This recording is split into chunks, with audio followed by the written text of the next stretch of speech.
Hey, we back. Yeah. So we back. Welcome back, y'all. How y'all feeling? It's way early in the morning for me still. I mean, it's 11:11.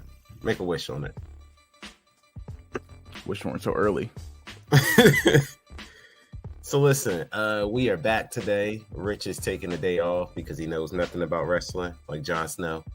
And Ty just didn't answer. He's still asleep from. I'm right here. What are you talking about? We have the real Tyrell here today. Thank you. And we have a special guest joining us today. Hi. So, you want to give the audience a brief introduction? Tell them who you are. Hello, I am your favorite big titty Jersey girl. I am Miss Tioni. You can find me on all social medias like that. I am a wrestling fan. I grew up on wrestling. I'm also a Blerd as well. So yeah, thank you for having me here. Thank you for coming. Like, we love to see it. We also love to try to get a different perspective when we can. So, getting another black woman on here is like one that isn't my wife to just say my biased opinions because she wasn't watching wrestling before I got her into it. So it's like everything she knows from like the last 5 years. And she's like, yeah, I love it now. Like, she's kicking herself because we had a chance to go meet Sasha Banks one day when she like just won the women's tag titles. And she's like, I'm good. You go have fun. And now she's pissed. Speaking of those tag titles, I think at that moment, that's when they got cursed. Might have been. Like, right around there. Because like after that whole situation, that's when the tag titles were cursed. I mean, they just treat them so badly now. Like, they could be doing so much more with the tag division as a whole, and they don't. Like, every women's tag team feels like they're just thrown together as two women that just like, I got nothing, you got nothing. Let's me and you. They're not really partners. No. I don't think they're trying to do that at any point in time. They could definitely make a storyline that just gets them together, but it's kind of lame, ain't it? It's lazy. It's very lazy. Like, given that the men have so much more going for them and like so many storylines where it's like you wanted to see Kevin Owens and Sami Zayn reunite. Like, you watched that long storyline play out. But for the women, it's like, here's Raquel Rodriguez and Liv Morgan. Let's match made in heaven. We'll give them the titles. No. So like, much in common. Why does that work? They're like so much. Now, I would have liked it if it was like maybe a buildup of after her and Rhea's falling out, and then she started going towards Raquel because, two tall, strong mommies there. But no, they kind of just dropped the ball there. Yeah, and they just said, meh. So how am I supposed to care if you don't care? Like, make me feel this. Like, make me want to buy into watching them every week or supporting them at all. And you don't. Like, there's so many storylines where it's like people have been built up. Like, you want to see Bianca come out and win. You want to see, like, that's why Charlotte's allowed to just keep coming back and running Ramshot because it's because of her father. It's because of her father. Either way, who's gonna stop her? Like, who's believably gonna knock her out? Jade Cargill. Yeah, you're right. If she signs. I mean, if she does sign, I'm happy for her. She's growing her career here. I mean, it's sad to see her leave AEW. Her last match with Chris Statlander was great.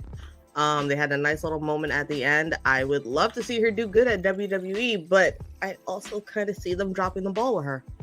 She's another black wrestler. Are they really going to push her, or are they going to just sweep her under the rug? We're going to see her on NXT, and then the next thing you know, we see her on Impact. I mean, it's hard. I would hate that for her, but I would love, once Bianca is back from healing, they both go at it. Or they become a tag team. That would be nice. Yeah, I mean, it would be a believable way for Bianca to win the tag titles without her being like, I respect you and this and that, because the only other person I can see Bianca winning it with is Charlotte. That's about it. And then Charlotte turns on her, and then the whole thing, like, the tag titles are cursed. Just yeah. But it's like, every woman has to be set up to fight, and the men don't. The men can just have an amicable split, and it's just like, all right, bro, I'm on my way, you on your way. They don't care about the women's division, not since, the Panty and Bunny show where they were just basically in skimpy outfits back in the day and just walked around like that, and the fans loved it. So see, I would say fans loved it. All right. Like that's what you wanted to see. I mean, it's not that I want to see it. Women were like killing it. Like when you had the same women on NXT, like it was a more compelling storyline. Like you wanted to watch. Like I watched for like Sasha Banks and Bailey, and I was also watching the route for like Bianca. Like I've been a Bianca stan since she's been in NXT. I wanted to see her win it. Like I'm glad that Becky went back down to NXT to win the last belt that she needed, because they really treated her like shit until she hit the main roster and was like, you know what? We see the error of our ways. Let's give you everything, girl. But who is she going to lose it to? Doesn't matter. At this point, anybody who beats her is supposed to be skyrocketed to the top. But really, they're just trying to make people watch NXT. So now that we're talking about WWE, let's get into all of those firings. Which one surprised you the most? Dolph Ziggler. That one hit home because it was like, really. So while he's really good, Tozawa being released, but Dolph Ziggler, great wrestler, tremendous matches. Over like what I think 1,500. John Cena said, like everyone came out to support him. But when was his last match, or when was his last like storyline that you really cared about? A while ago, man. Maybe. I'm thinking about his last match. I think his last match was a tag team. Oh boy. Yeah. See, and even as a like tag team, you didn't. You love to see him. You love his matches. Great worker. But is it really surprising? Like he's just a great worker. Like he wasn't ever going to beat Roman Reigns. He wasn't going to come back and beat Seth again. Every time they've given him the title, they weren't doing anything with him. I'm really just surprised he didn't ask to leave sooner. I think they could have done more with him if they actually put in that work for him. Yeah. I mean, personally, I would love to see him go be with his brother on AEW because that'd be a nice little tag team. But his brother's more of a gimmick right now. Absolutely, but this might be Dolph Ziggler's time to come back, like Cody Rhodes, like leave, go hit the independent, and finish what story? Biggest thing. Maybe we won't worry about a story this time. Maybe he can. Maybe they can both be gimmicks. It could just be a double gimmick thing. Yeah, I would love to see. You said that you were a showstopper. You went to go show the world that you're a showstopper. Like you are who you say you are. True. Mustafa Ali was another one. Yeah, considering he had a match lined up with Rey Mysterio. That's he was booked for a title match. Like you were. So it's like, how do you work with that? Well, what are you gonna do now? Like asking for his release earlier. But like they denied that. Like they came out saying Vince McMahon himself denied his release. So why let him go now when everything seems to be working? Because it's working. Maybe because it's working, they want to let him go. Like, yeah, that's crazy. What? Remember what you said before? Let's have that happen now. Yeah. Now that you good, you secure, you happy at where you at. You feeling good? You feeling good? All right, get out, dog. Get hype.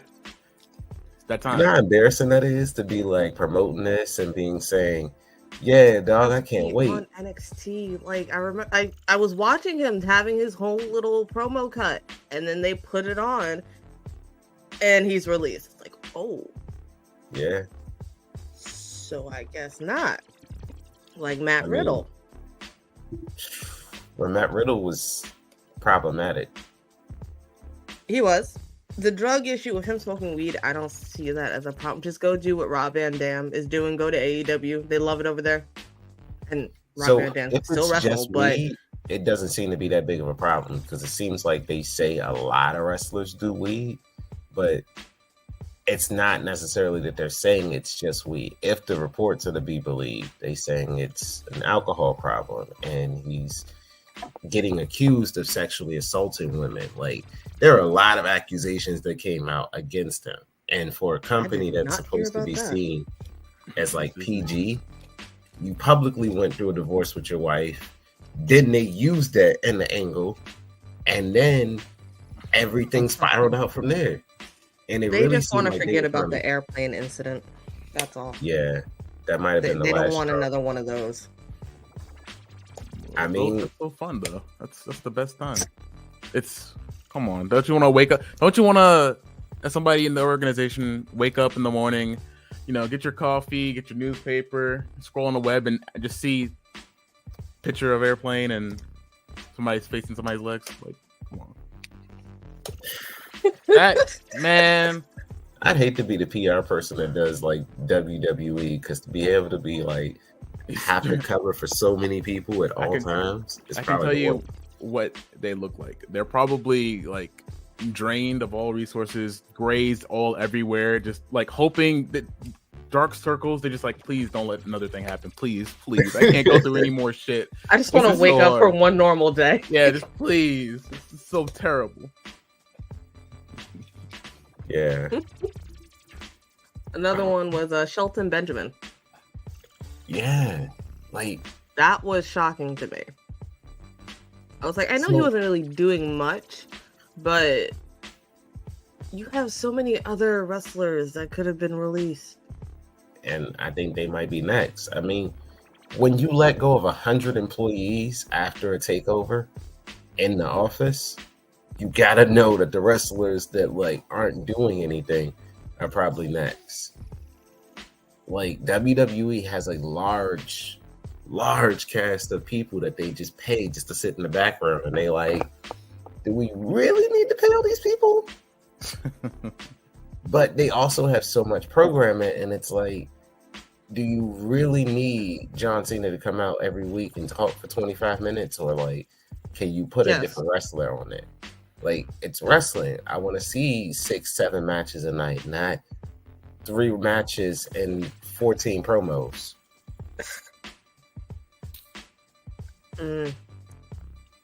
It's WWE.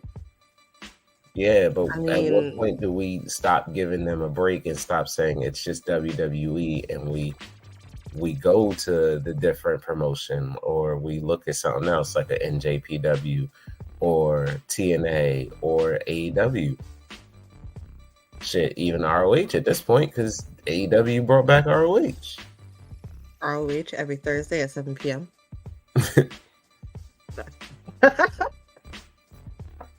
Every single day of the week is filled by wrestling for me. I watch wrestling every night. Either WWE, NXT, AEW, which I'm excited for AEW to see. Raw and SmackDown is kind of like, all right, I want to see it after our pay-per-view. That's all I'm really like. Last Friday was amazing because The Rock came out. That was a shocker to me. Me and my brother, we got goosebumps. I was happy. I'm like, you know what? I'm okay with this 20-minute promo here. I'm okay with this. I was watching ESPN, and like they announced that he was coming on the Pat McAfee show. So when they said Pat McAfee was there, I was like, wait, are they in Colorado? And then like I kind of seen it coming, but like The Rock showing up was like, oh shit, it's The Rock. But well, he got more surprisingly, did y'all hear about what he said on the Pat McAfee show? No. That he would be interested in doing a match for WrestleMania. He said that him and Roman Reigns were penciled in. Like they shook on it. They talked about it. It was set. It was a done deal to do for WrestleMania last year. Then, well, this was before the Royal Rumble. Plans change. Cody wins the Royal Rumble. Cody goes on the main event. To finish the story that he hasn't even finished yet. Okay. Yeah. So, The Rock said, he talked to Vince, and like WrestleMania, once again, is close to home. It's in Pittsburgh this year. He says anything could happen. do you think anything can happen? Because at this point, how else do you see that belt coming off of Roman? He gets lupus again, and he drops gives it up. Yeah, it just gives it up. Because they'd have to the strip that cancer belt comes off. back and he drops it. Cody is not getting that belt at this point. LA Knight ain't getting that belt either. I would love to see LA Knight get that belt. I He'd would get a love shot. to, but he's not going to. The thing Listen. is, if The Rock gets the belt, what happens with that? It doesn't go anywhere because They he's only split going it to have. back up, and then Cody or someone else takes him out. Somebody's going to take it, which then would It's a waste just of be a story, trash though. because Yeah. there's no point in The him Rock even has getting it. movies and all that stuff going on. Like the SAG strike, I understand he has nothing going on right now. But at that time next year, he's probably going to be doing a movie. Hopefully the strike is over. There's no point of him taking the belt. We would all love to see the match. The Rock would have to Let's lose. say the match happens. The Rock doesn't take the belt. Who takes the belt off of Roman? No one. We're stuck again. No one's going to take it. Money in the Bank? Does that happen before WrestleMania? I mean, like, because then it's like, oh, who comes out during that time and then takes the belt off of Roman? And it's like, Jay or Jimmy at this point. I would go for it.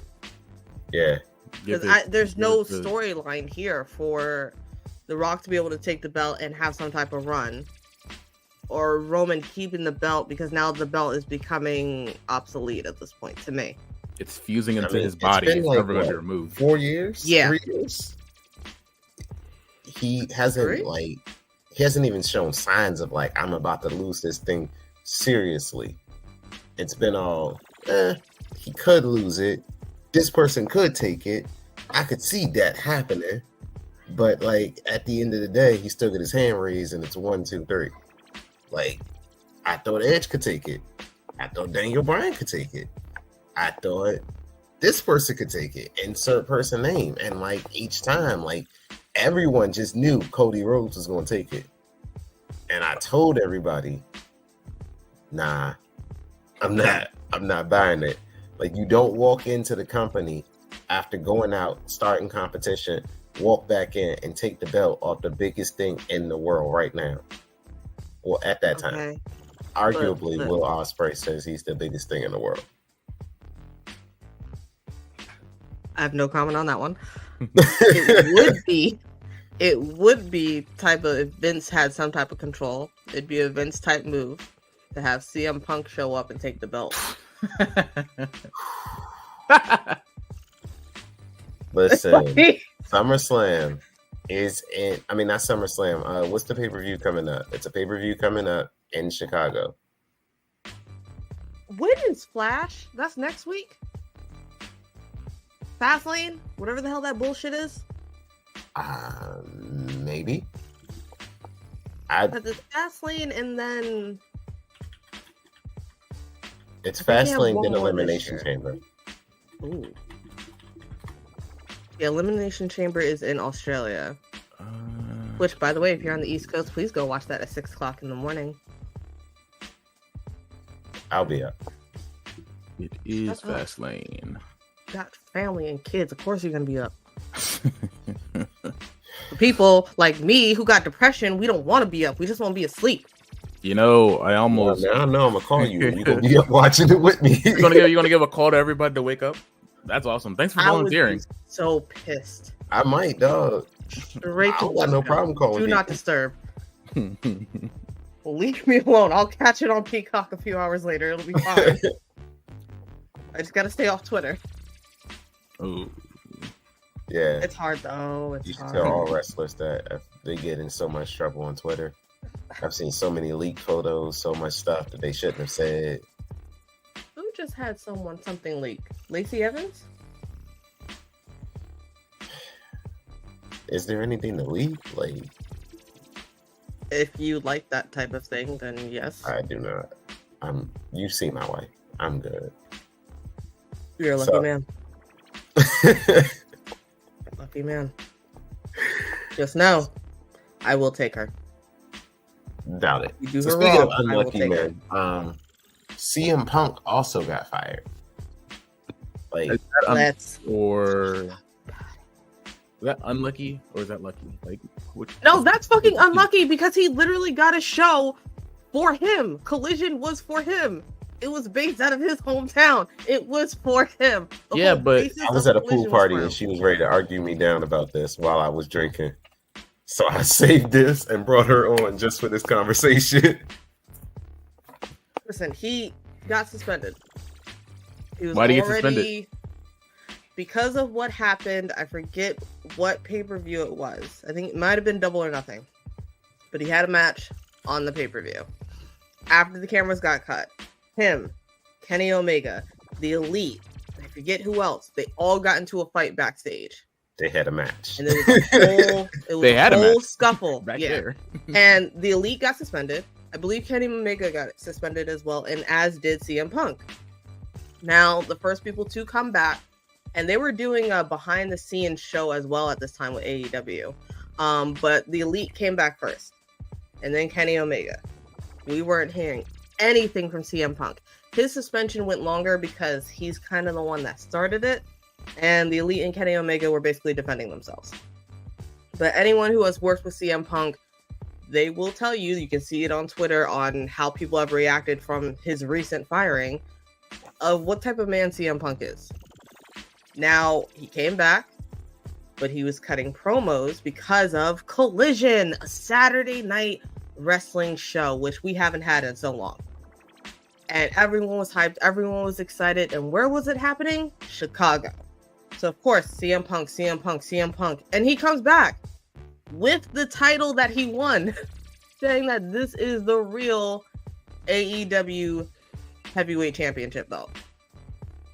Had a whole thing. The storyline was supposed to be going where it was going to be him and MJF and who was the real belt holder. Now, what happened when they were at Wembley Stadium is that him and Jack Perry actually got into it backstage. Now, Jack Perry is suspended because of this. He is still on suspension. But you can even see, if you watched All In at Wembley Stadium, where Jack was talking about the limo that he was in, and he was tapping on the glass saying, "This is real glass." That was hinting to what happened backstage. CM Punk also went after Tony Khan, and Tony Khan feared for his life. So that was another reason why the firing did commence. Samoa Joe actually had to pull CM Punk and get him to come out on stage so that they could do their match. After the whole thing, Tony Khan did come out a week after the firing on Collision before the show even started and came out saying that he's, of course, a wrestling fan, but he wanted to apologize to everyone. He felt in fear for his life, that this wasn't the type of person he wanted on the show, wanted backstage. He had to think about himself and the other wrestlers. So as a serious take, like, they had to let him go. Tony Khan said, "I have to fire you." And that was it. Of course, you know, Chicago was pissed, but at least, unlike some people, Tony Khan came out and admitted to his mistakes, came out, talked to the fans, actually had a conversation, and was open about it. He was ready for the critique. He knew what he was going to get for firing CM Punk. But if you saw on Twitter all the comments from different wrestlers and everything, it was crazy. It was crazy. I mean, it was shocking to see that CM Punk has been released. He has been fired. It was kind of like, but what? Like, this Collision was for you. It was literally gifted in a basket for you. They even had to change the promo and everything just so that it would no longer feature CM Punk. You get let go from a show twice. Come on. Get fired on your day off. It's easier said than, I mean, it's easier than you think, but yeah, day off. Wasn't stealing boxes though.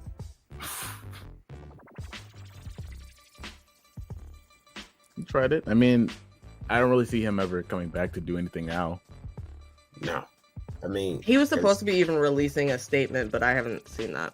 But he did release a documentary on YouTube.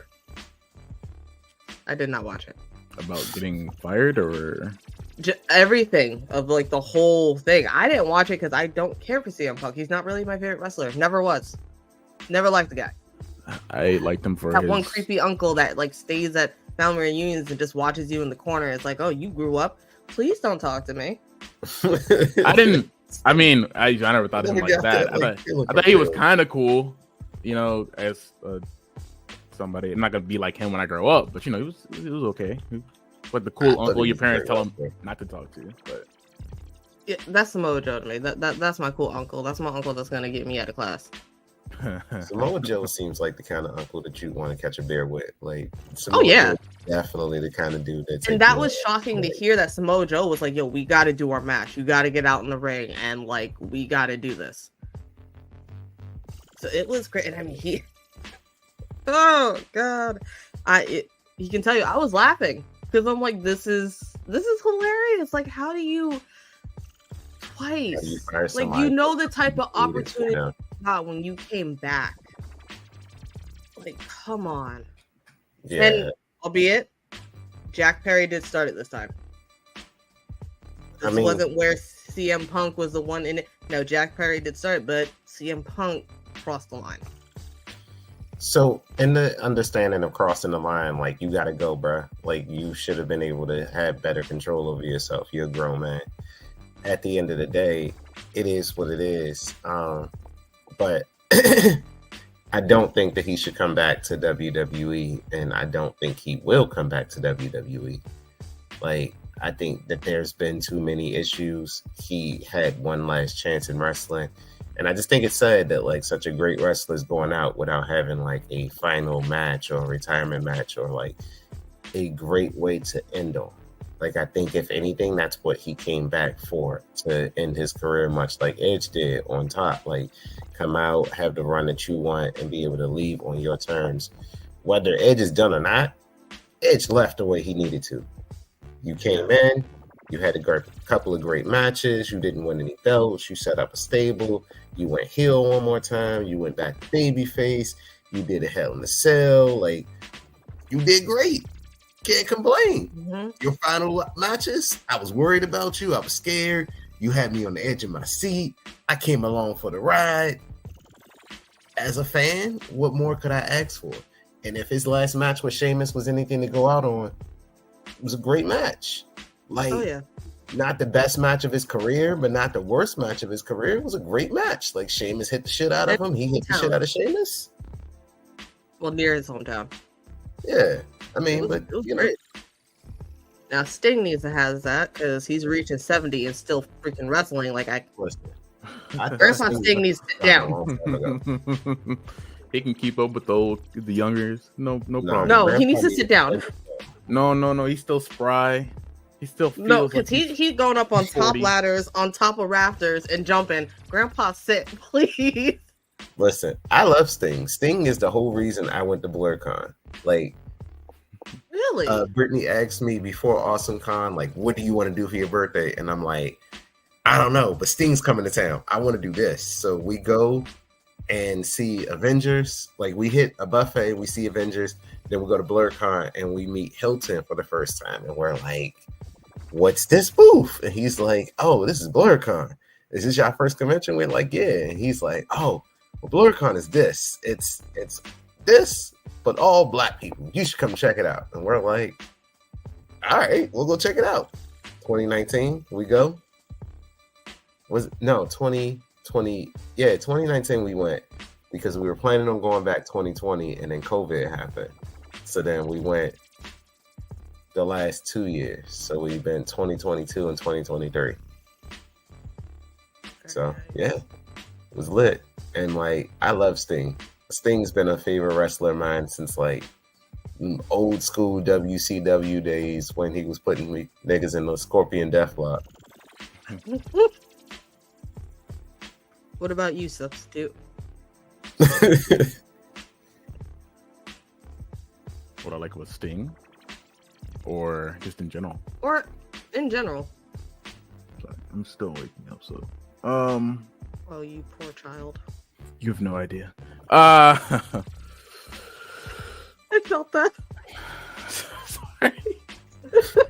I don't have any, like, I don't drink coffee and all that other stuff. It's, well, I do drink coffee. Anyway, you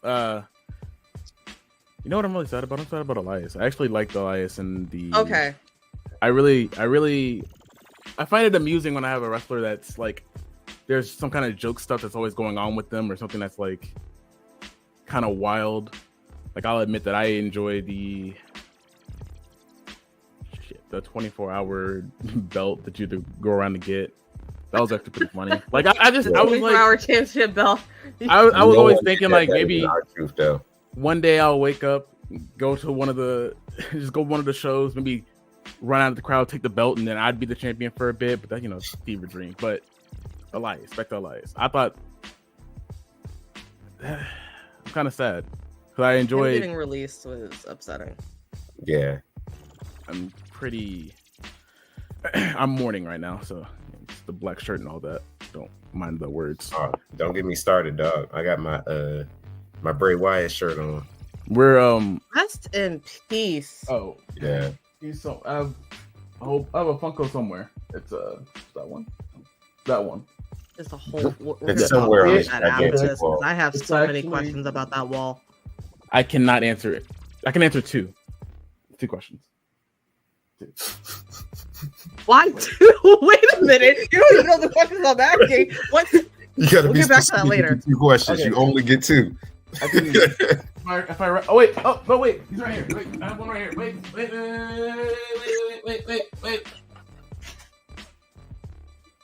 There you go.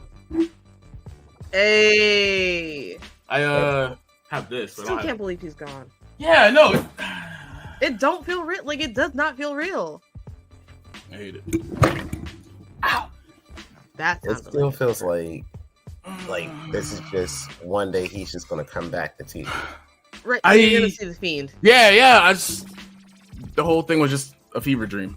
It was not real. Because like having him come back and start some shit that you don't understand, and then he leaves without like finishing it, feels like, damn. I'm mad as shit that the last match that we got of him was the Mountain Dew glow in the dark match. Oh, how do you feel about that, Tyrell? I saw his face. I peeked that. Just calling me Tyrell just kind of makes you just. First off, I think it's serious. You even call that a match? No. Okay, cool. I just want to make sure because you said it was a match. No, match. That's why I'm mad about it, because that wasn't really a match. That was a promotion. Mountain Dew isn't even good. Not that brand of Mountain Dew. Just Mountain Dew in general. Like I'll admit it. The best one that I've tasted is Code Red. I don't even drink Code Red. Yeah, I like the Code Red. That's why I said I can't. Baja Blast or whatever. I will literally just Dr. Pepper. I don't really care. Mountain Dew, there's no point. That was so wasteful of my time, his time, the fans. LA Knight's time, like that. Yeah, he deserved better than that. LA Knight should have just had a regular match. They both did, and it's sad. Like, so Rey Mysterio started that whole night, and 20 years ago he did the same thing with Eddie Guerrero, which, because of Eddie Guerrero passing, that's the reason why I stopped watching wrestling for a long time. Same. I remember I was running to the bathroom, locking the door, and just bawling because I did not believe that one of my favorite wrestlers was gone.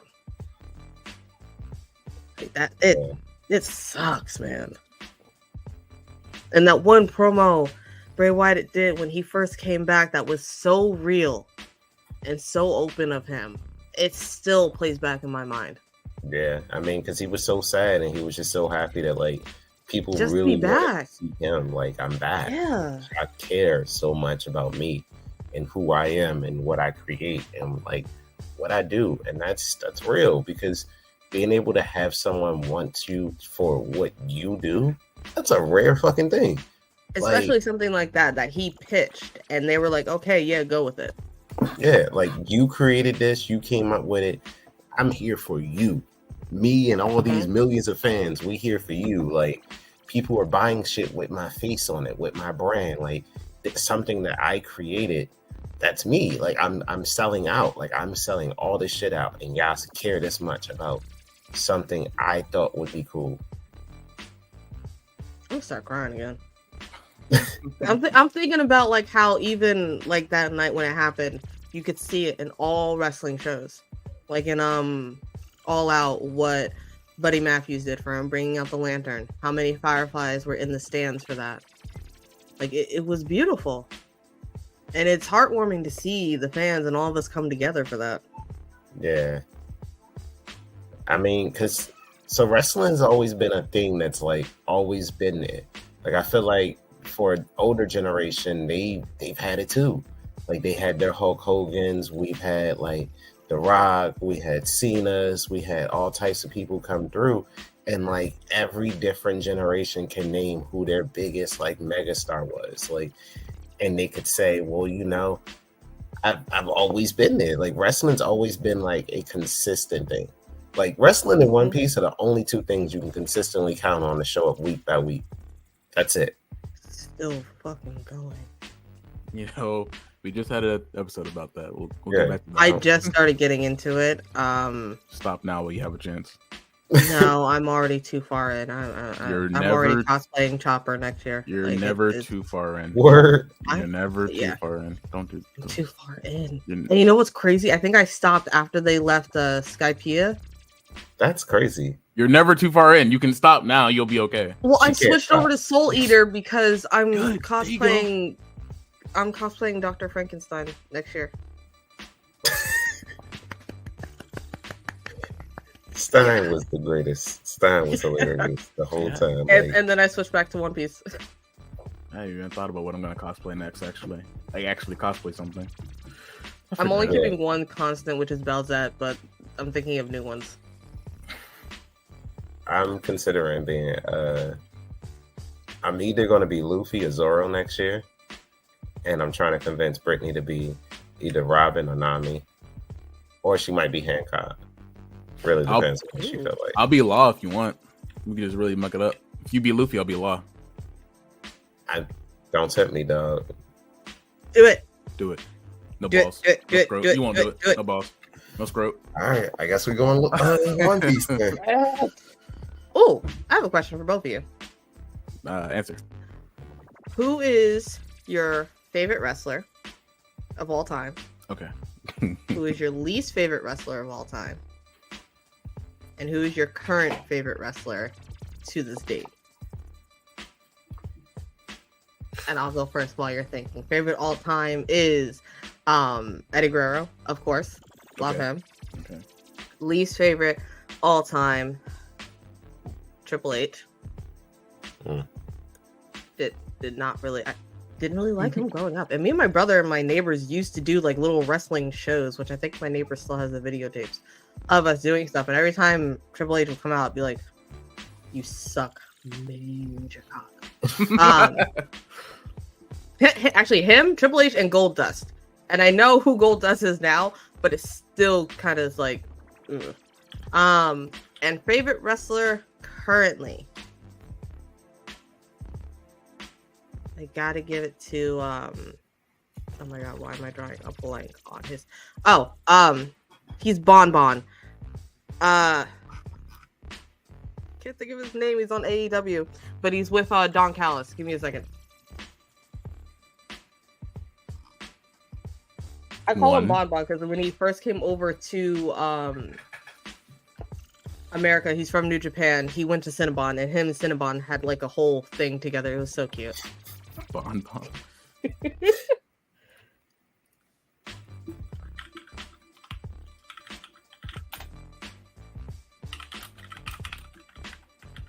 Well, what about you two? Favorite wrestler of all time? So my favorite wrestler of all time has got to be The Rock. Skepta! Takeshita. If I'm being honest, like I've always been a Rock fan from the promos to like the wrestling. Like it's always made me laugh when he like shuts somebody up. My least favorite wrestler of all time is probably like Hulk Hogan. Like I've never understood the appeal. I've never understood why they keep bringing his old ass back.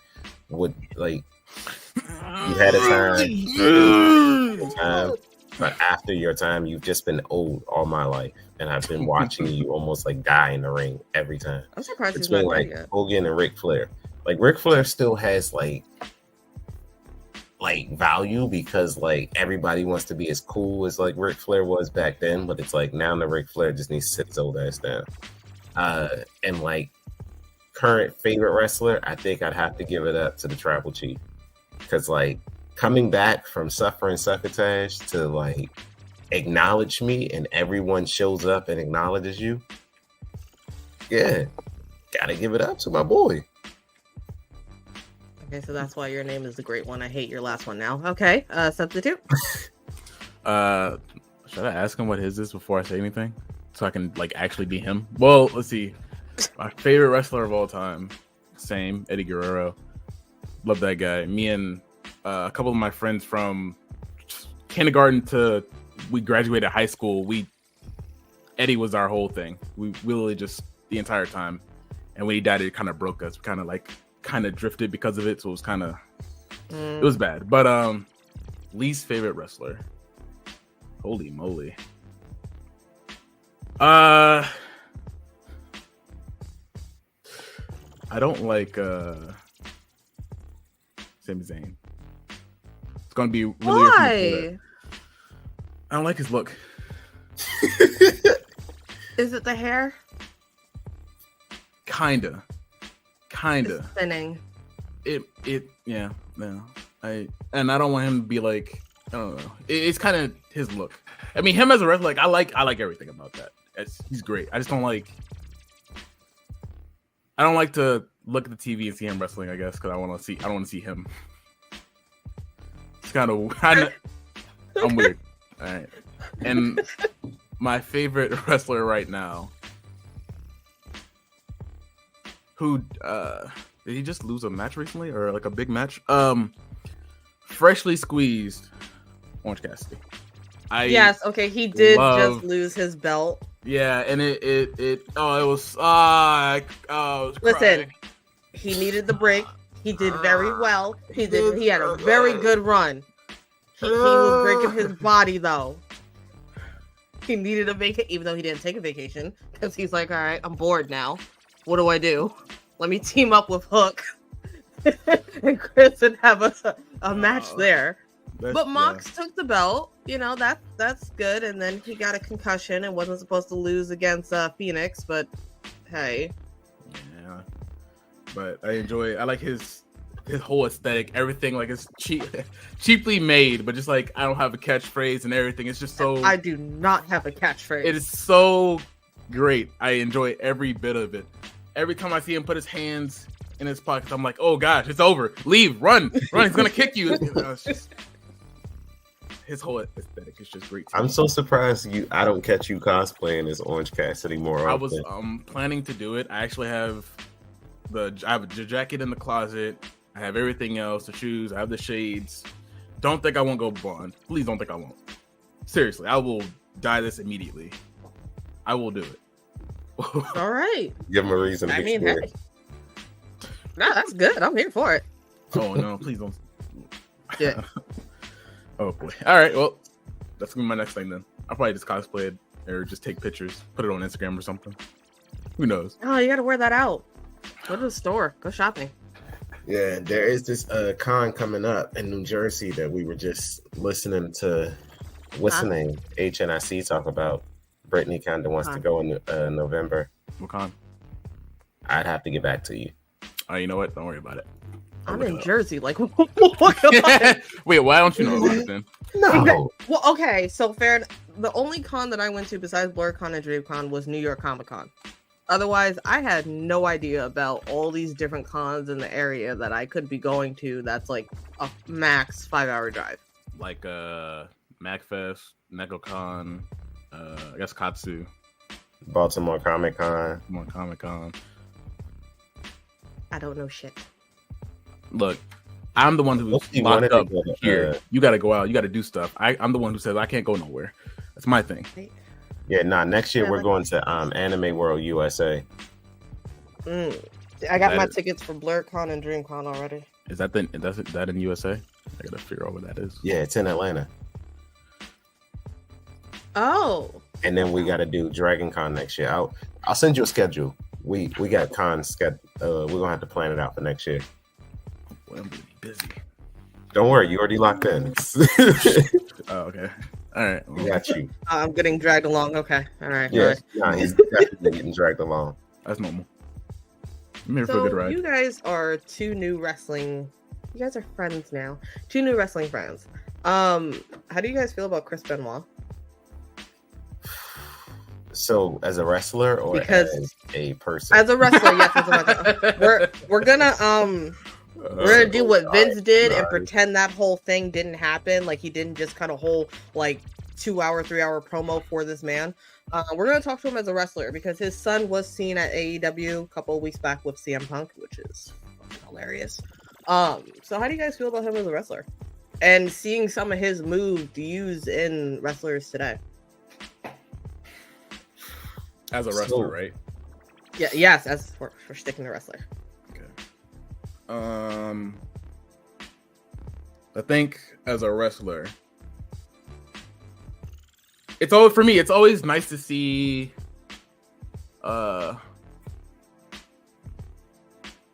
another wrestler's moves kind of integrated with another wrestler. You know, like it's always nice to see.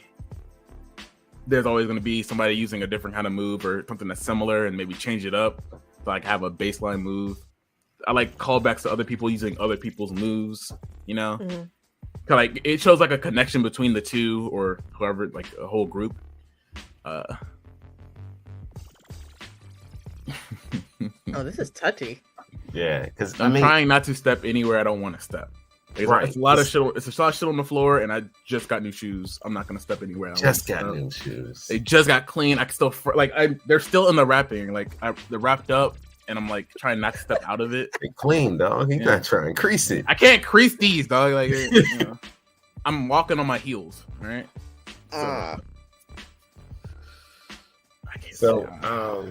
For me, I feel like Chris was a great wrestler, right? Like phenomenal between the ropes. What he did was amazing. There was a reason that he was the champ. There was a reason he reached the highs and the accolades that he got because he was great. His style of wrestling was aggressive, and I love to see it. Like I was a little boy when Chris Benoit was wrestling, so I was one of those kids that had to read the warning, don't do this at home, because I was definitely trying to elbow drop my brother from the top of a bunk bed, and I was definitely like put into the crippled crossface and the walls of Jericho. Like we've done it all to each other. We've broken a few things in the house. Yeah, I've heard of a couple of my friends. It's happened. No one reads the "Don't do this at home." No, they just see it and just like, oh, that looks fun. Yeah, why not do an elbow drop off the top of everything? So on the fine china, I wasn't allowed in my grandma's house for a while.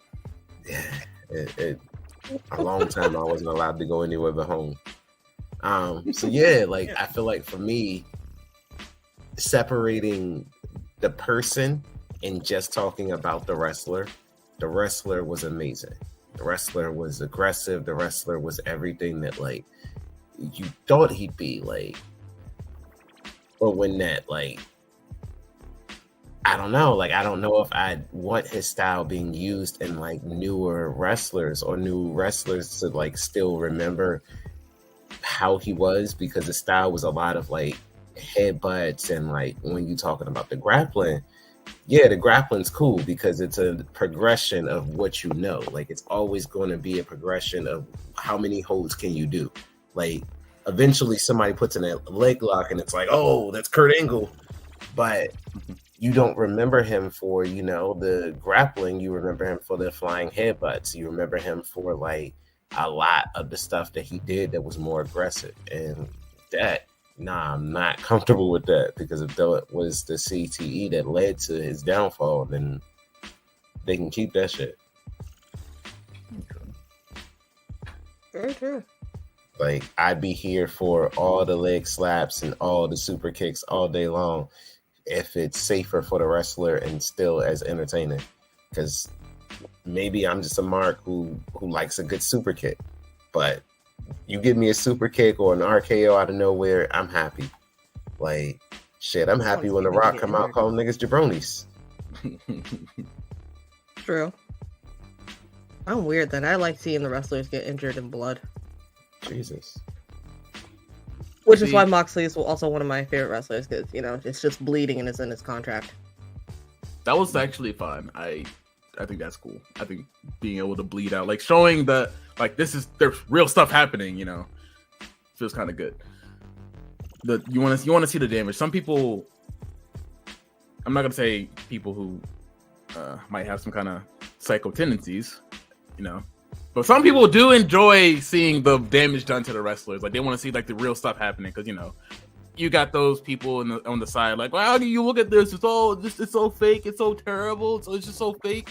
But then you make them sit down and watch a Moxley match. You're like, holy shit, this guy gonna live? Like he's bleeding out so much. Like what's going on? Like Like Moxley always makes you feel like, God damn, do they got a medic in the back? Like who the fuck gonna fix him up? His last match, he took 3 head hits before it actually set in that his concussion was coming on. When he first came out, he hit his head on the camera. Next thing, Phoenix jumps over him, lands on his head, so he bounces off the ground, and then he gets his head bashed in. He didn't feel the concussion until the third one. Like it was all fine. He was like, oh wait, I think I'm feeling it now. Maybe. Yeah, and that's why the ref was kind of the ref knew that he was supposed to kick out at that point. There was something's wrong here. Something is. I mean, he got up and walked away, but it was, I think, confirmed that he had a mild concussion.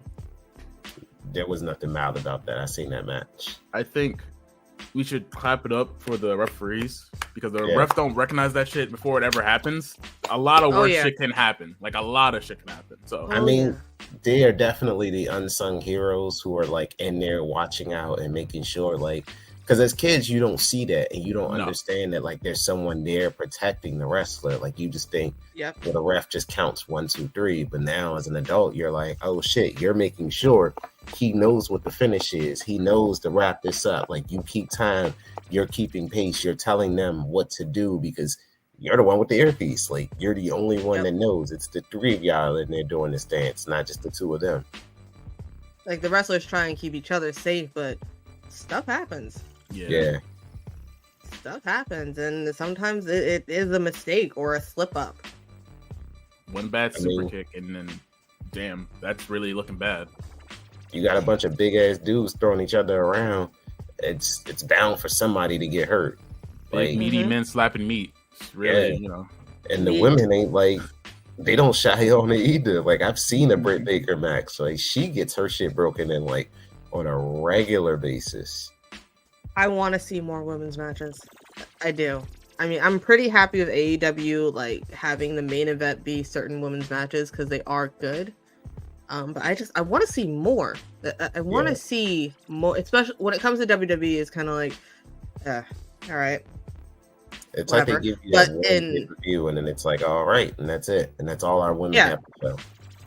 I watched ROH last week. I was able to actually catch it, and to see how many women's matches was on that, it was whoa. Where are the men a little bit? Just a little bit, but it was nice to see the women get some action in there. Yeah, to be featured where on WWE, it's you'll see vignettes, you'll see snips, you'll see this woman might come out to shoot a promo, but not actually fight. And it'd be they might get a 2 to 3 minute match, or they might come out, but it's never as featured as the men are. Women don't come out and have the majority of the matches on a night. It's sad. Oh, hey. Okay, because none of us said it. Any female, favorite female wrestler? All time? Mine was China. So for me, I think mine's is Sasha Banks. I'm a huge Sasha Banks fan. Of course you are. I have a couple brothers. We like to talk wrestling. We like to talk shit to each other. We have this. We're not really blood related, but we have this one thing in common that kind of binds us more than blood, really. A cup of sake. I mean, oh yeah, we did do that a long time ago. So I guess that counts. But no. So we have a common wrestler that we really like, female wrestler we really like. Our Dami Mommy, actually. Quite literally, I can't say it any other way. Rhea Ripley definitely gets us going. We can't get enough of her. We gotta. We should have a shrine actually, just to put her face on it and just kind of pray every morning. Just I'm step on us, good please. because I'm a Bianca stan, and I'm not gonna hold you when Bianca hit that whip on Sasha. Yo, I heard that shit. Like she took her hair and That was swung. the whip heard around the world. You felt all the fear of the whip, huh? You felt that, like in your kind of came back to you, like whoa. That was a great match. Like watching two black women like main event WrestleMania. Like I don't give a shit which night it is. Like that was a very like great night. I'm sitting there, I'm watching, I'm enjoying. I knew Bianca was going to win it. There was no way Sasha was going to beat Bianca. But still, like she gave it her all and she fucked her up. Like that whip when she came around and got hit, you heard the crack off of that. And like the scream that she let out, I felt like everybody, even in the cheap seats, heard that one. Oh yeah. Great match. There's been a lot of great matches. Yeah. I think the one that still is a great match to me is Undertaker versus Mick Foley. The Hell in a Cell when he threw him off. Because I recently watched the video between them, and Undertaker was saying, like, the entire time he's up there, he's just like, Mick Foley, move. Please move. I need you to move. Like, I need you to move so I know you're okay, because that was crazy. Yeah, because I'm sure he thought that he killed him. Like, I thought that he was dead. And I was watching that, like, live, and I'm like, oh, shit. Terry, go save him. All right, Foley probably thought he was dead, by the way. Probably was like, I'm probably dead after this, huh? Met like eyes flowing down, just like, dang, I'm probably gonna die here. Yeah, he's like, this is it. And then he went on to like get his back all like tacked up and like speared through a flaming table with Edge. It's like, Jesus, dude, like, how much more do you have to go through? I'm trying to be so good right now. There's only been one death on WWE that was seen, sort of. Yeah, no, that was fucked up because like after Owen died, they kept the show going. Like they didn't stop rolling. They didn't go, you know what? This is in bad taste. We had a man die. And his blood was still there. Yeah. They made them wrestle over the blood.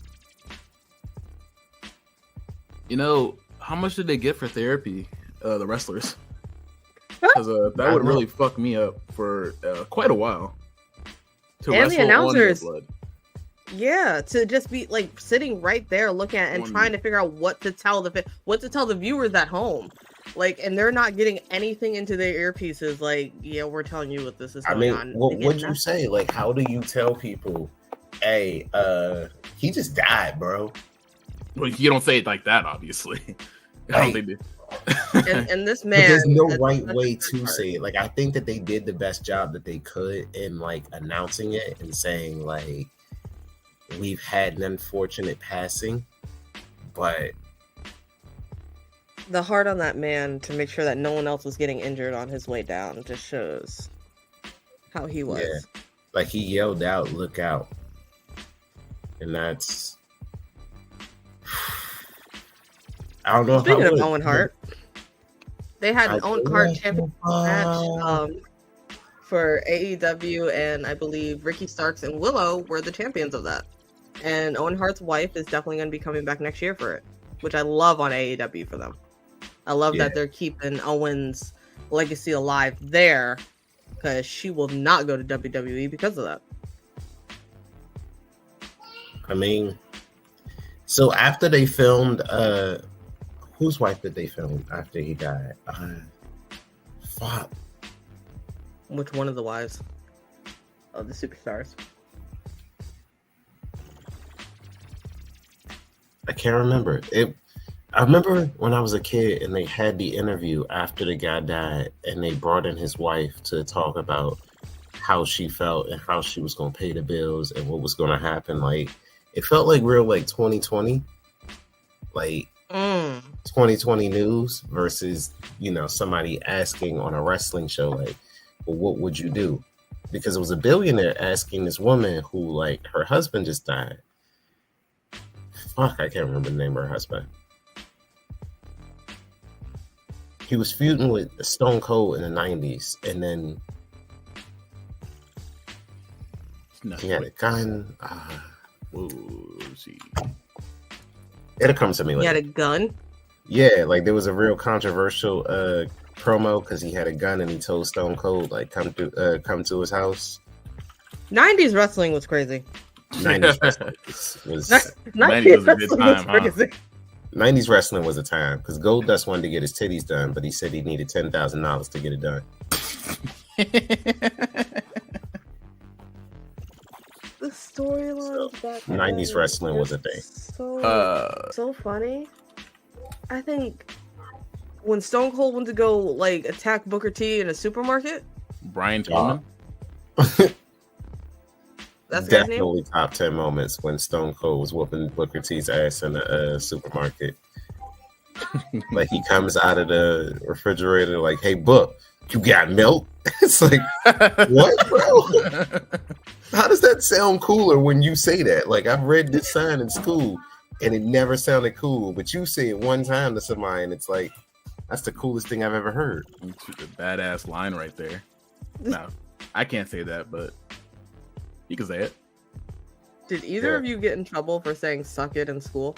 Every fucking time. Got suspended. I don't like I said, me and my friends in elementary school and whatever, we spend a lot of time in trouble because, you know, we walk somewhere, we would make a joke or something like that. Teachers be like, "Hey, come on class, suck it."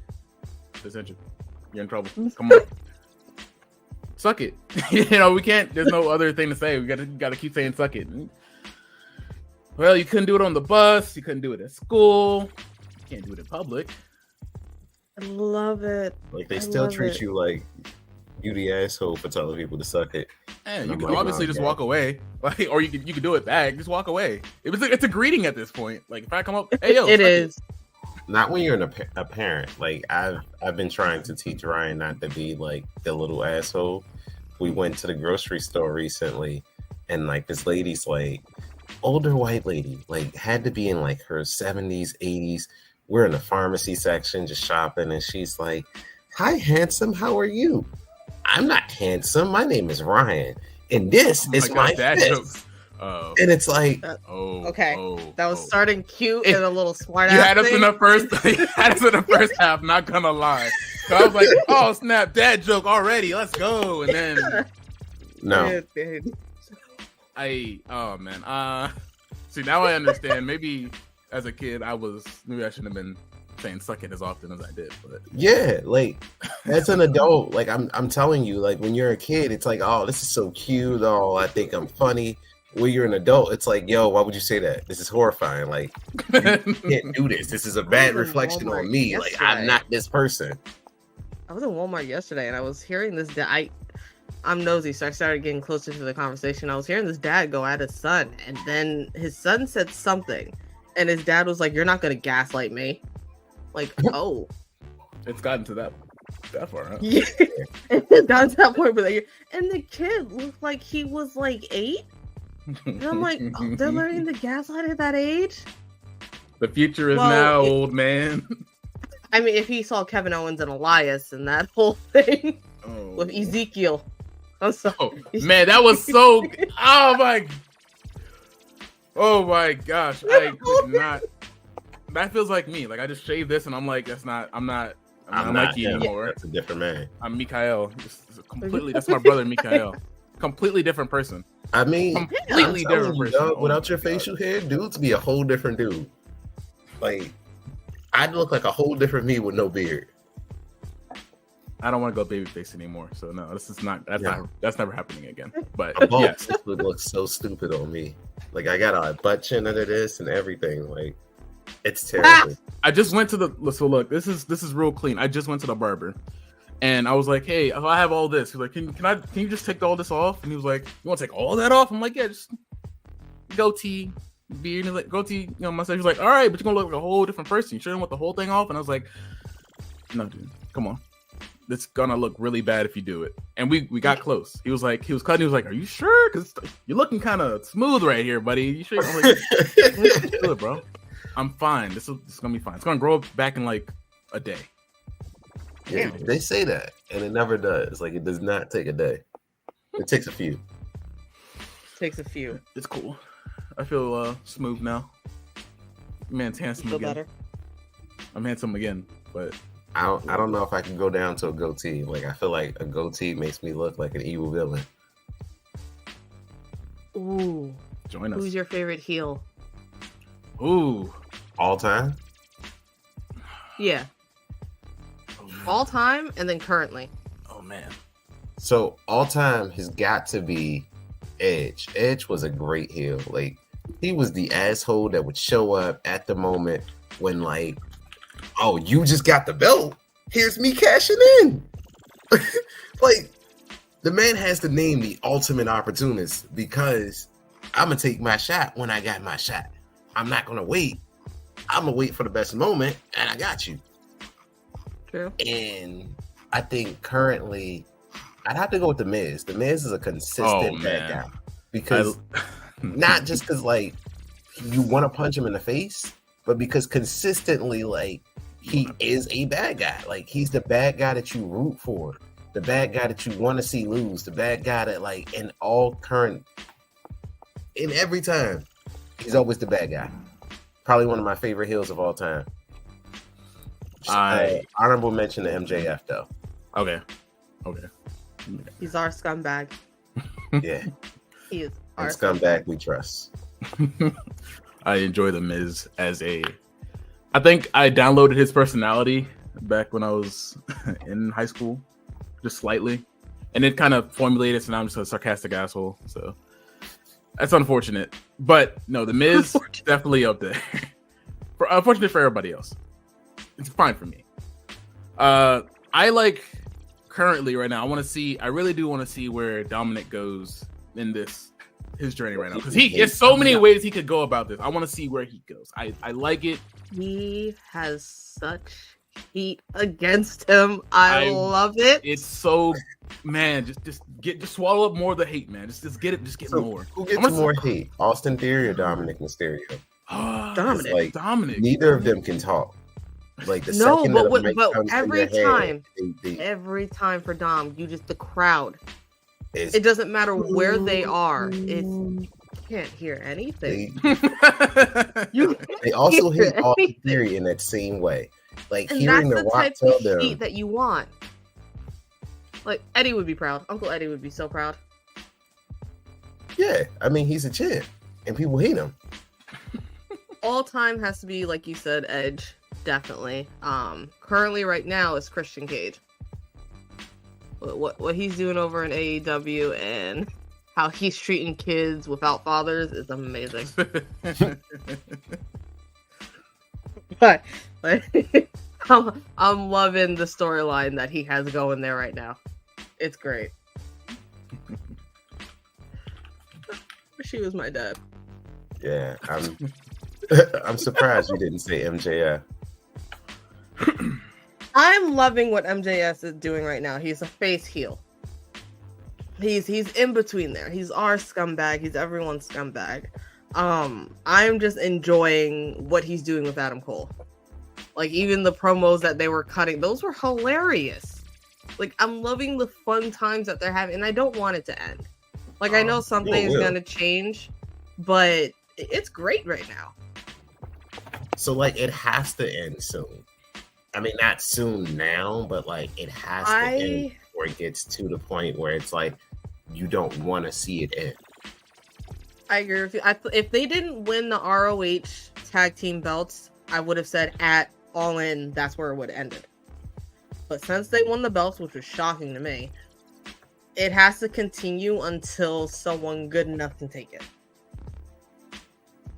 Or until one of them turns their back and they still have to defend the belts together. True. Because that make a more compelling storyline. Like, I'm on your ass, but somebody's on our ass together. So collectively, the company's making us fight, but I can still fight you. So now there's dissension True. between the tag team, and the tag team belts are on the line, and like that make a great storyline to me. True. I've learned to stop fan casting my own shit because like I had a better storyline in my head for Game of Thrones ending than the actual Game of Thrones ending. It let me down. It broke my heart. We're not. The ending broke your heart, not where it was going. The ending broke your heart though, not how it was in general. I'm not a fan. After That last season broke my heart.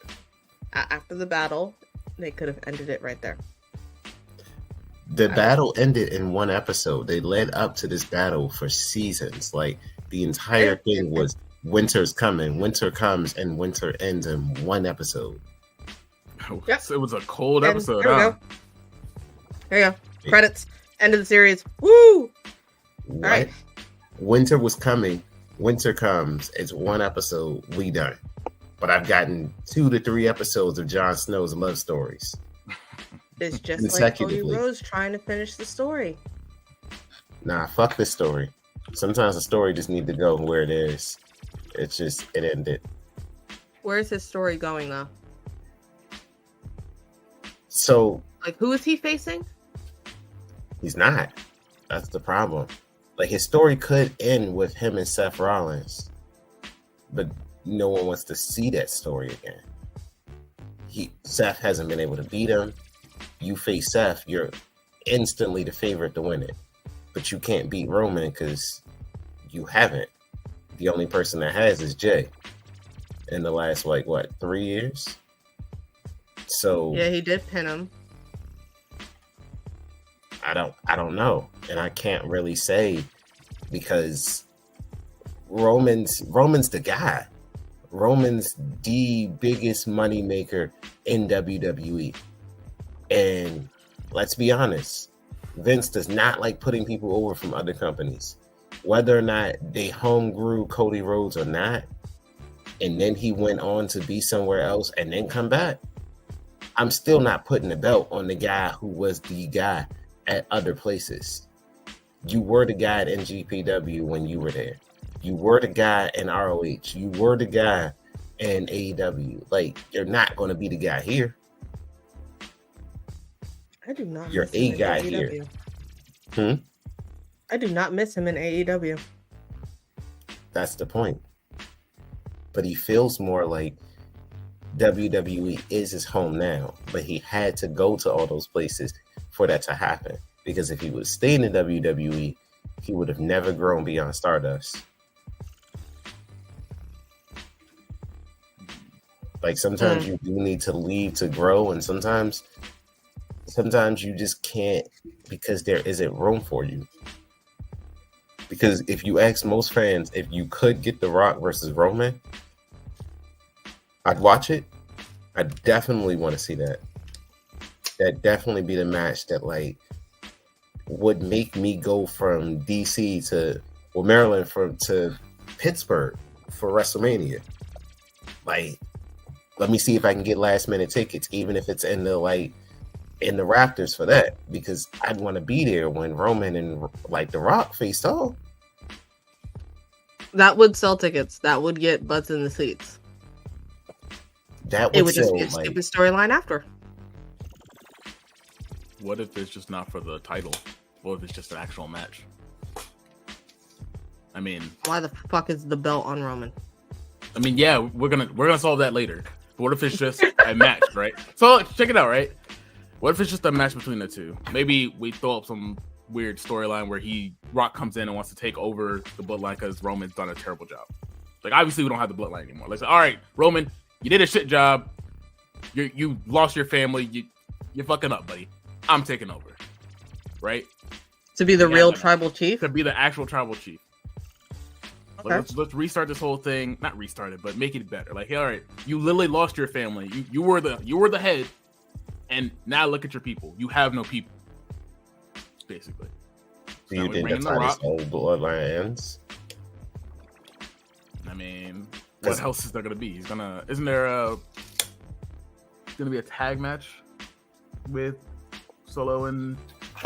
It's Solo and Jimmy versus John Cena, and it was supposed to be LA Knight was supposed to come out, but I think there was an injury or a sickness that he had to deal with.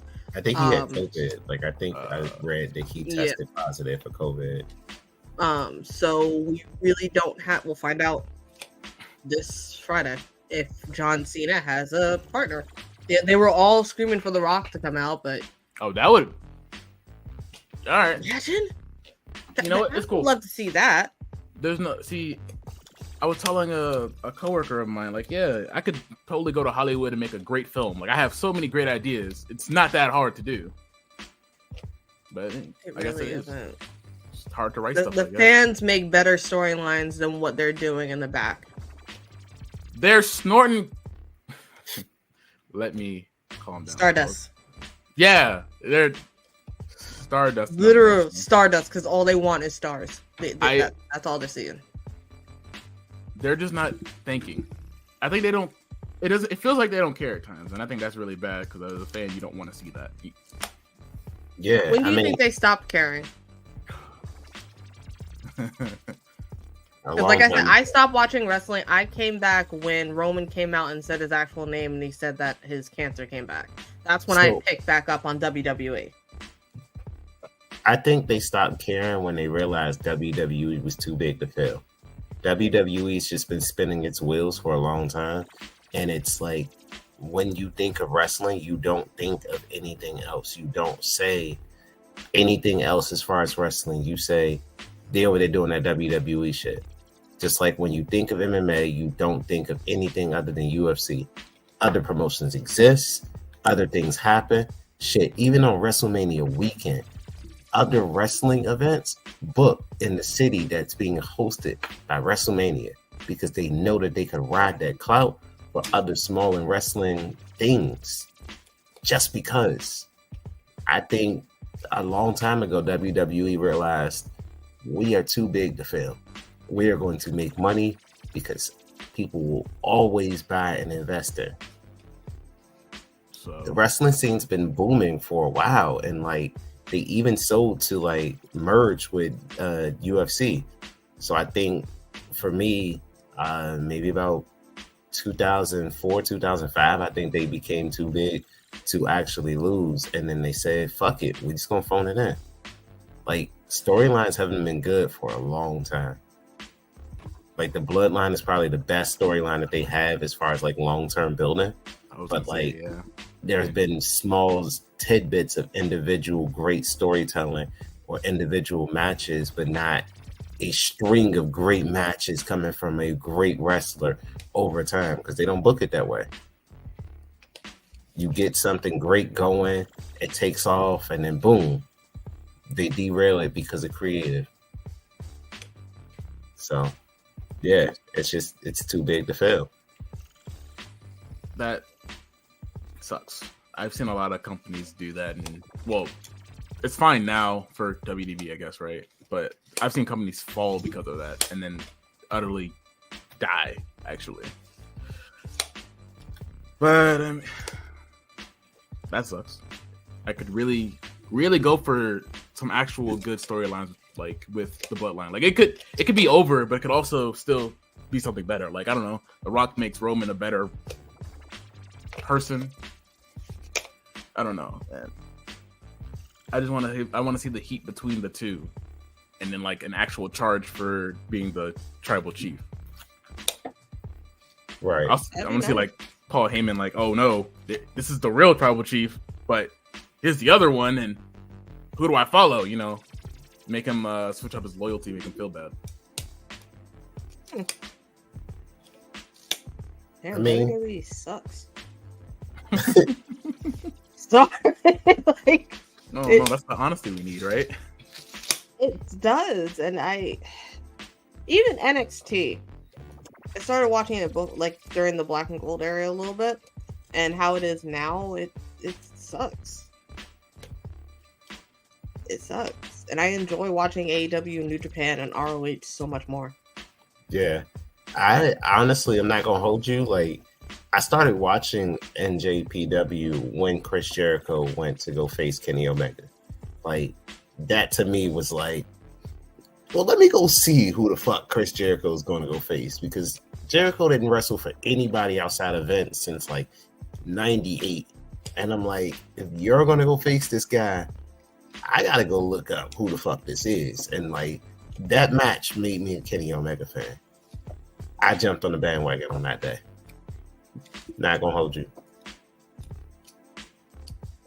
Yeah, I love the New Japan matches. Yeah, that Will Ospreay Ricochet match, thing of beauty.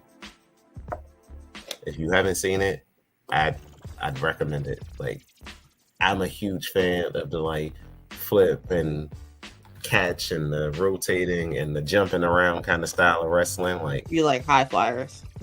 I do. I like when people are like flying around and entertaining, because it feels like outside of the people that can do heavy lifting, it feels like you're doing something that's entertaining. And like, that's what I'm here for. Like, I'm not here to see some shit I can do. I put somebody in a chokehold, or I can slam a motherfucker down. Like, show me the high flying shit that only you can do.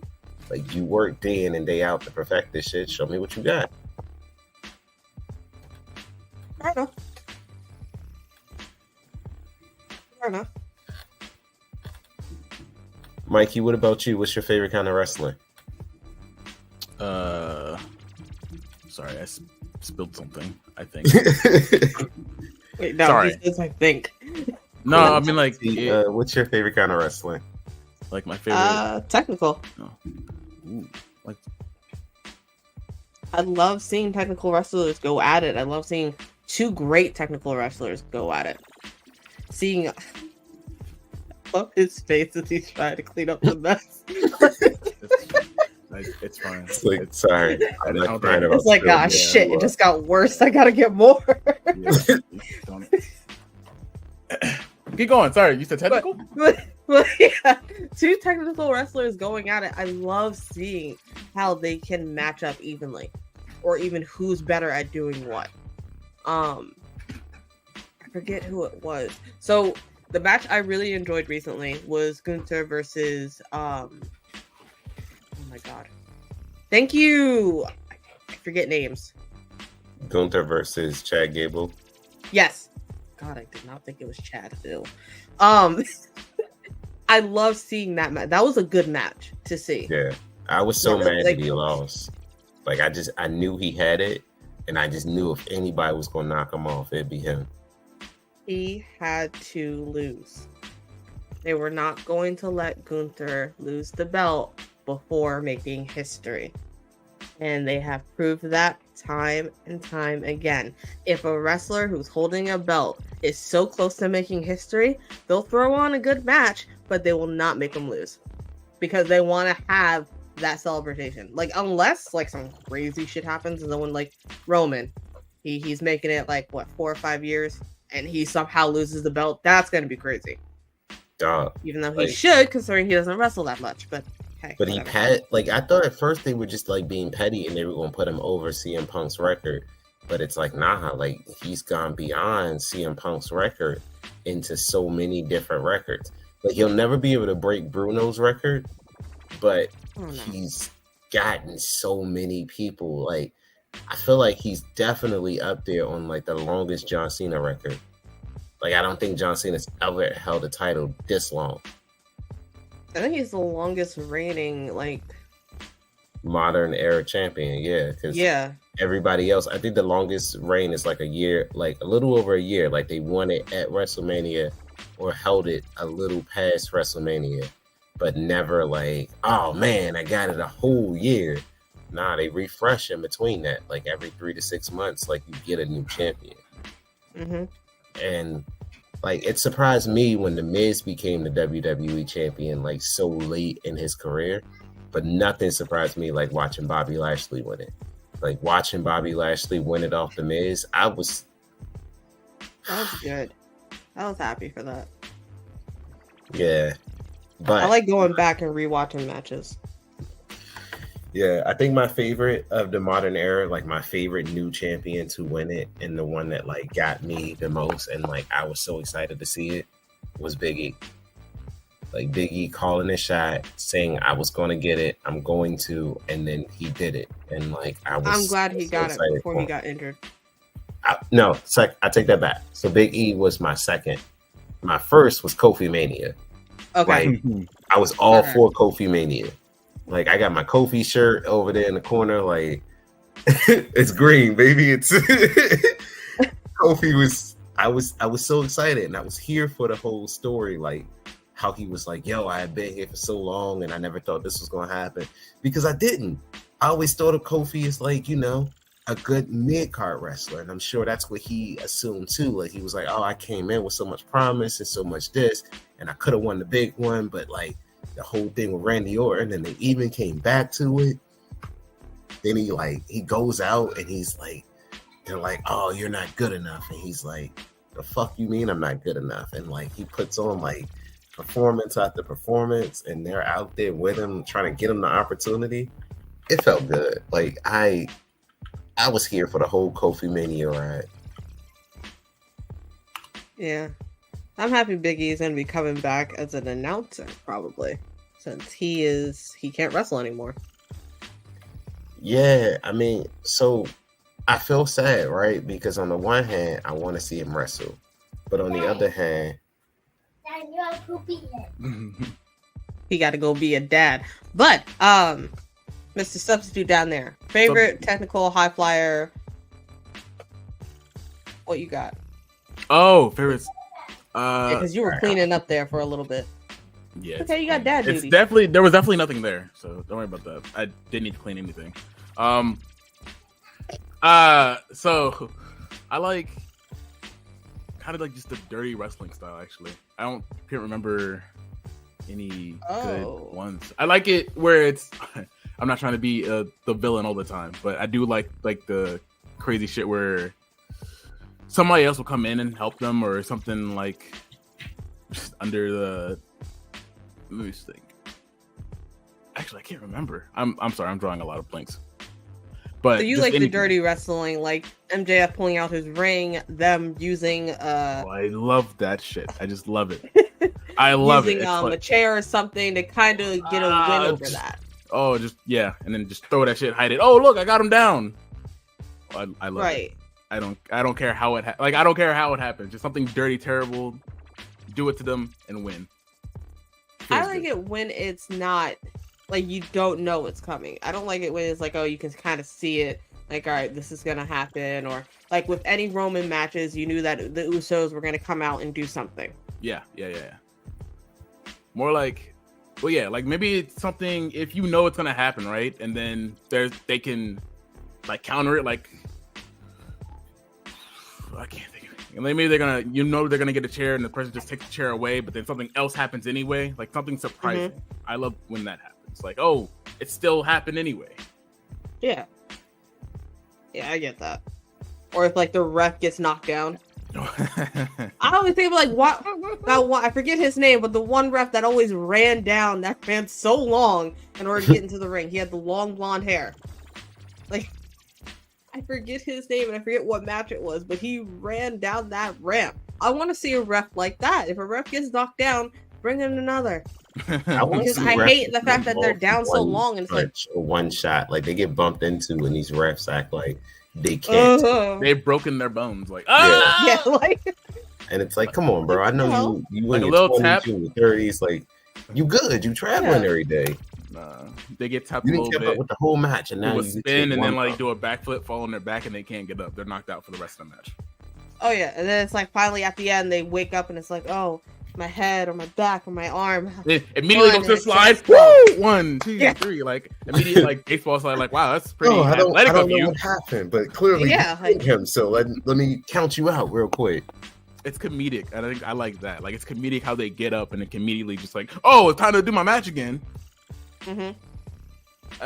It's amusing, but it does get kind of tiresome unless something new and creative happens with it.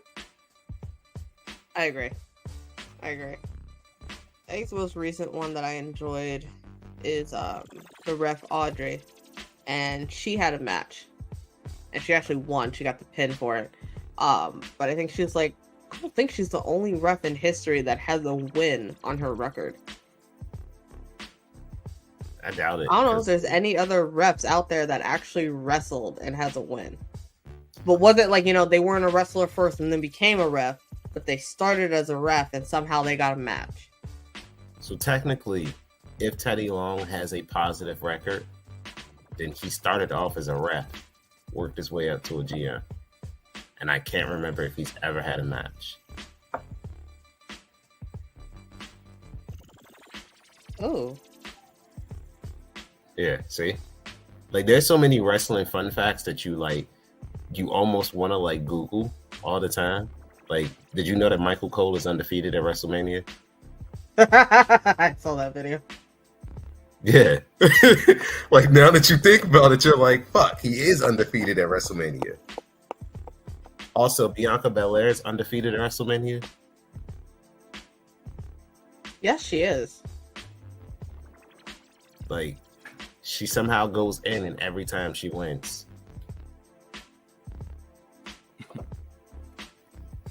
Oh my god, I'm getting so many pictures of different things. I don't think he had a match. No. So we talked a lot about who's gonna take the belt off of Roman. I think I'd like to end this with, where do you see Rhea ending up? Because the only person that I could feasibly see taking the belt off of Rhea is Bianca.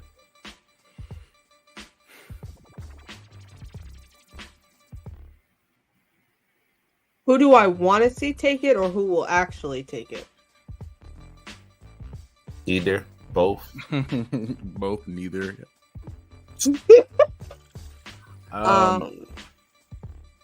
Yeah.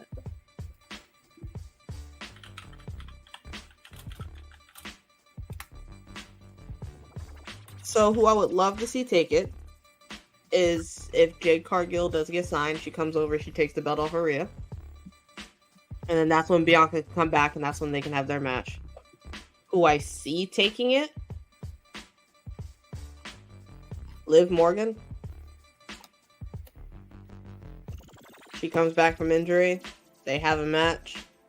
Raquel. Oh, no. I'm sorry. Nia Jax. Since she's out there just injuring people. She has a match with Rhea. Rhea loses, and Nia takes the belt. There we go. And injures her. That's WWE writing. Injured her in the process. That's what's going to happen. I don't know if I believe that, though. Why is she back?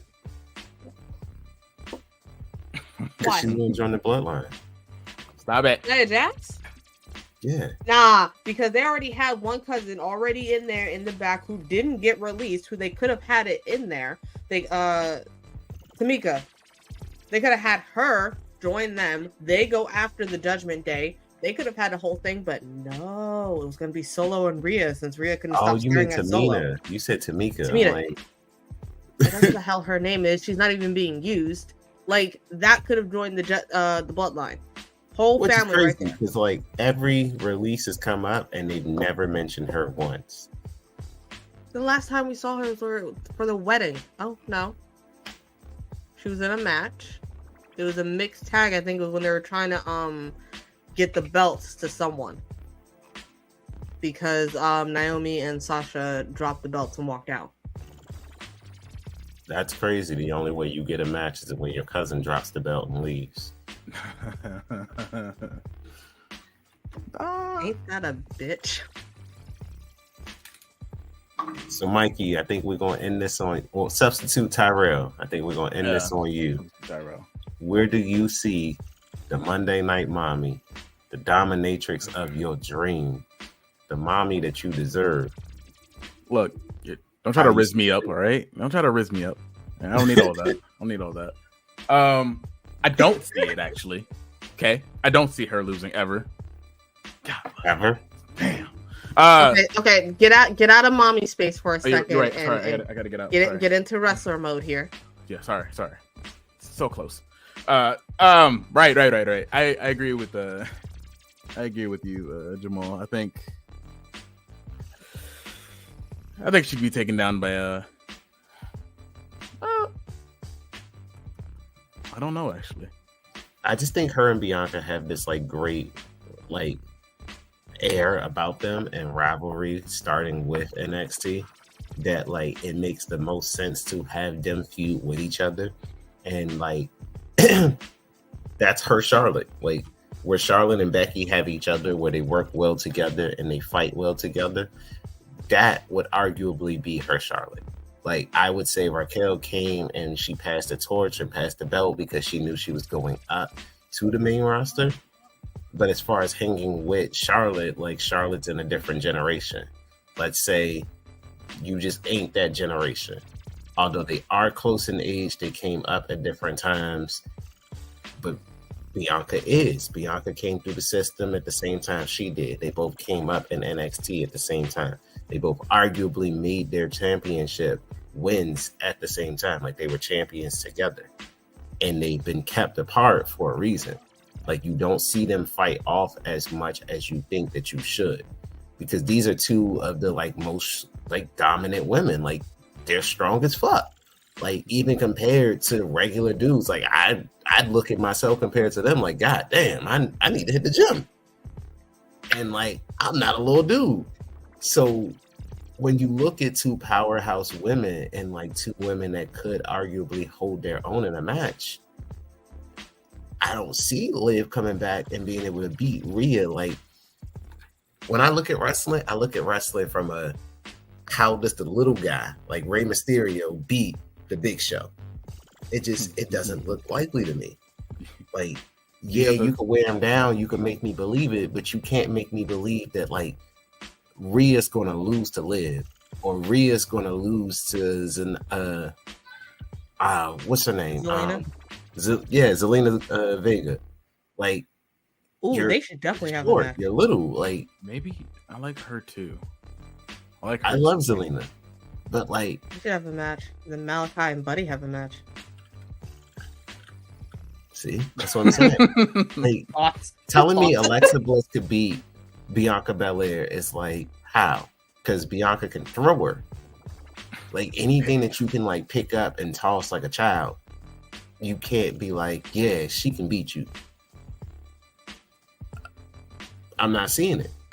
But someone like Asuka who would come in with like strikes, or someone like Io who would be like flying around the ring, that makes more sense.